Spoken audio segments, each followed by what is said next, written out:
Welcome to the Vietnamese Poetry, Literature channel. Today we will listen to the work, Who Named the River, by author Hoang Phu Ngoc Tuong. Let's listen.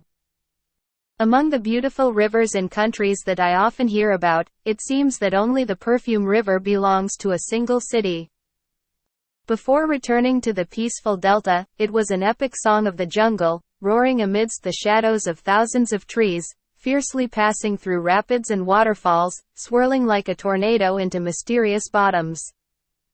And also sometimes it becomes gentle and passionate amid the dazzling red miles of wild azalea flowers. In the heart of Trong Son, Perfume River has lived half of her life as a wild and free-spirited gypsy girl. The old forest has given it a brave spirit, a free and pure soul. But it was the old forest here, with its special structure that could be explained scientifically, that overpowered the girl's instinctive power, so that when she came out of the forest, the Perfume River quickly took on a gentle beauty. With ease and intelligence, becoming the alluvial mother of a cultural region of the country. If we only focus on looking at the face of its capital, I think people will not fully understand the nature of the Perfume River and the arduous journey it has overcome, and will not understand the depths of its soul, of which the river seemed not to want to reveal. It had closed itself at the door of the forest and thrown the key away in the caves at the foot of Kim Phuong Mountain. It took many centuries for the long-awaited lover to wake up the beautiful girl sleeping dreamily in the middle of a chow hua field full of wildflowers. But right from the beginning, as soon as it left the mountains, the Hoang River changed its course continuously, making sudden turns and bending in very soft curves, like a conscious search to reach the place where it met the city. Its future street. From the Tuan Junction, the Hoang River flows south, north past Hun Chen Palace. Stumbling over Ngoc Tran, it turned to the northwest, around the land shelf of Hue Biu and Luong Quan beaches, and then suddenly drew a very circular arc to the east-north, hugging the foot of Thien Mu Hill, gradually flowing towards Hue. From Tuan to here, the Perfume River still travels in the echo of Trong Son, crossing a deep abyss at the foot of Ngoc Tran Mountain, so that the color of the water becomes deep blue, and from there it flows between two towering hills like a city. Quach, with sudden high points such as Vong Gun, Tam Tai, Lu Bao, from which people can always see the river as soft as silk, with boats going up and down that are only as small as shuttles. These hills create colorful reflective patches on the city's southwestern sky, blue in the morning, yellow in the afternoon, purple in the afternoon, as Hue people often describe. Amidst that mass of mountains, lies the thousand-year sleep of kings sealed in the heart of desolate pine forests, and the gloomy pride of massive mausoleums spreads throughout the entire upper region of the Four Provinces. The mountain surface is covered with maple clouds, a piece of the ancient moon, the shadow of eternal pine trees.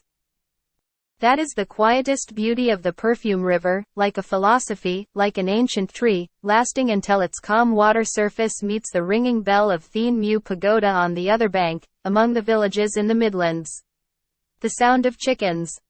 From there, as if it had found the right way back, the Perfume River became cheerful among the blue beaches of the Kim Long suburb, drawing a really reassuring straight line in the southwest, northeast direction. There, at the end of the road, he saw the city's moon bridge looming in the sky, as small as the rings of a new moon. Facing the city at Con Gia Vien, the Hoang River bends a very gentle arc to Con Hen. That curve makes the river soften, like an unspoken yes, of love. And so, like the Zen River of Paris, the Danube River of Budapest, the Perfume River lies right in the heart of our beloved city. Hue overall still retains the form of an ancient city, stretching along both river banks. At the beginning and end of the city's alleys, the canal branches carrying the water of the Perfume River spread throughout the streets, with ancient banyan and coconut trees radiating dark leaves onto the crowded boat village. From those places, still flickering in the foggy night, the fishing boat fires of an ancient motte soul that no modern city can still see. Those tributaries along with two small islands in the river have completely reduced the speed of the water flow, causing the Hong River passing through the city to flow slowly, very slowly, almost becoming just a quiet lake surface. I went to Leningrad, sometimes standing and watching the Neva River wash away the icebergs flashing hundreds of colors under the light of the spring sun. Each slab of ice carried a mischievous seagull standing with one leg up. Delighted with their beautiful boat, and that strange express train with its tiny passengers passed in front of the old Petersburg Palace to the Baltic Sea. I just came here from the fires of the south, having been away from Hue for many years, and it was Leningrad that awakened in my soul the splendid dream of my youth. Oh, I want to turn into a little bird standing with one leg on a glass ship to go to the sea. I frantically waved my hand, but the Neva River was flowing too fast. There was no time for the seagulls to say anything to their friend who was looking on in bewilderment. 2,000 years ago, there was a Greek named Heraclith who cried all his life because rivers flowed by so quickly. That's it. At that time, I remembered my perfume river. Suddenly I felt its gentle flowing melody as it passed through the city. This is an emotional slow dance dedicated to Hue, which can be felt visually through hundreds of thousands of floating lantern lights on full moon festival nights. The 7 waves drifting back from Hun Chen Palace, passing through Hue, suddenly hesitated as if they wanted to go and want to stay, swaying gently on the water surface like the lingering thoughts of a heart. It seems that in that moment of slackening of the river, the perfume river became a talented woman playing the piano late at night.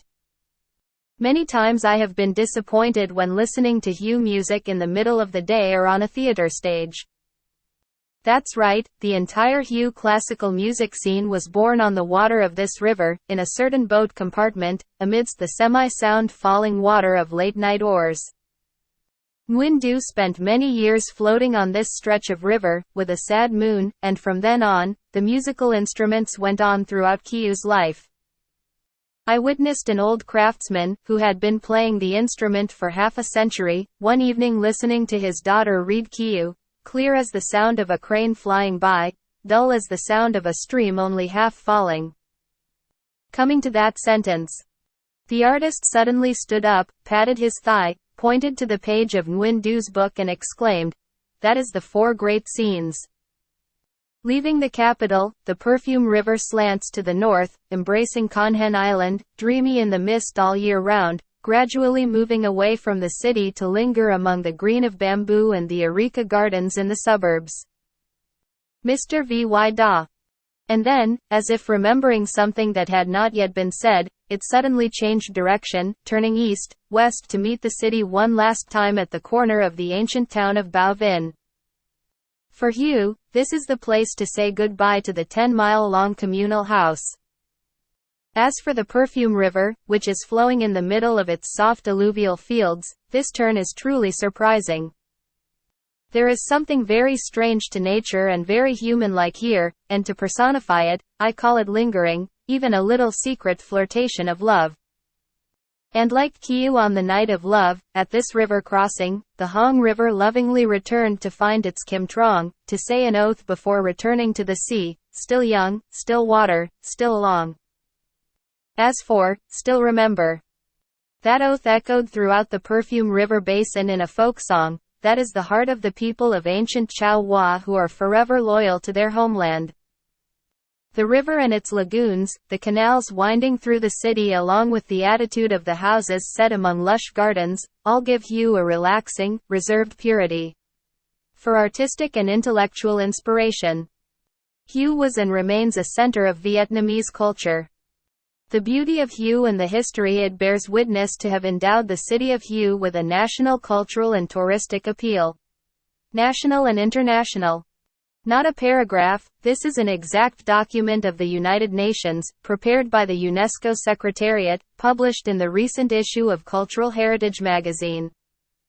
However, I read it with the aesthetic vibration of my soul. Through here, I saw the youthful and charming face of the city river in the heart of the modern world. People have looked around the earth and have not forgotten it. The small Vietnamese river is only nearly 100 kilometers long from source to sea. Obviously, the Perfume River has lived glorious centuries with its historical mission, since the time it was still a remote border river of the country of the Hung Kings. In Nguyen Trai's geography book, it is called Linh Giang, the Pha Chau River that fought fiercely to protect the southern border of the Dai Viet fatherland through the medieval centuries. In the 18th century, it gloriously reflected the capital city of Phu Xuan of hero Nguyen Hue. It lived through the tragic history of the 19th century with the blood of uprisings. And from there the Perfume River entered the era of the August Revolution with shaking victories. The Perfume River is like that, the river of time echoing, of history written among the green grass and leaves. When she heard the call, she knew how to turn her life into a victory, then return to a normal life, being a gentle daughter of the country. Occasionally, I still see, during the days when she puts her dress out to dry, a wedding dress of hue in the past, very old. The color of the dress is green with a melaleuca green thin fabric interwoven with a red color inside, creating into a hidden purple color, looming in the shadows of people. At that time young brides still wore it after the fall of dew. That is also the color of the smog on the Perfume River, like a magical veil of nature, then hiding the true face of the river. There is a line of poetry about the Perfume River, and I hope I have commented fairly on it when I say that the river never repeats itself in the inspiration of artists. Each poet has his own discovery about it. From the usual blue, it suddenly changes to its real color, white river, green leaves, in Tan Da's delicate vision. From the dreamy earnestness it suddenly became majestic, like a sword building up the blue sky, in Sao Ba Quat's spirit, from the ancient nostalgia and the fading afternoon shadow in the soul of Ba Huyen Tan Quan's poetry. It suddenly becomes the resurrection power of the soul, into Hue's poetry. And here, once again, the Perfume River is truly Kieu, very Kieu, in author Thu's passionate and human look. There was a poet from Hanoi who came here, with white hair, silently looking at the river, throwing a cigarette butt down the bridge, asking heaven and earth, a very wistful question. Who named the river? At the end of the work, please support me with the like button and subscribe to the channel to listen to more works.